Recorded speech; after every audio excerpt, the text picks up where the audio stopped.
एक फैसला आता है और उसको लेके विरोधाभास भी चालू हो जाता है। जी हाँ, मैं बात कर रहा हूँ अरावली पहाड़ियों की। एक फैसला अभी बिल्कुल आया अरावली पहाड़ी को लेके कि 100 मीटर से कम जिसकी भी हाइट है उसको अरावली नहीं बुलाया जाएगा। ये कानून एकदम से आता है, इसको लेके विरोधाभास चालू हो जाता है। कई लोग प्रश्न करते हैं क्या ये कितना सही है, और मैं भी प्रश्न करता हूँ कि ये कितना सही है।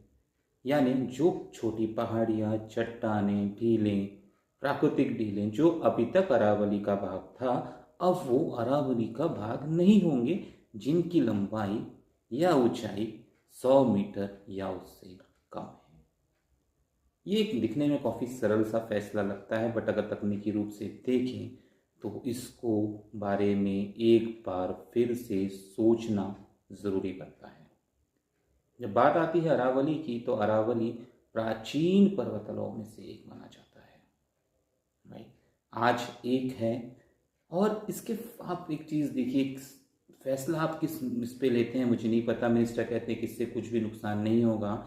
अगर 90% कुछ चीज़ खतरे में आती है, अगर एक ऐसा फैसला जिससे 90-90% तक चीज़ें अगर खतरे में आती हैं, तो ये सोचने वाली बात है। अरावली की अगर हम बात करते हैं तो ये भूचाल को रिचार्ज करता है, रेगिस्तान का फैलाव ये रोकता है, दिल्ली एनसीआर राजस्थान में धूलबंदी आदि से उनको बिताता है, और ये वन जीवियों का एक घर है। तो इसे सिर्फ एक पहाड़ी के तौर पे ना देखा जाए। ये सिर्फ एक पहाड़ी को दूसरे छोटे पहाड़ों से अलग करने का विषय नहीं है, ये आने वाले समय को लेके विचार करने का भी फैसला है।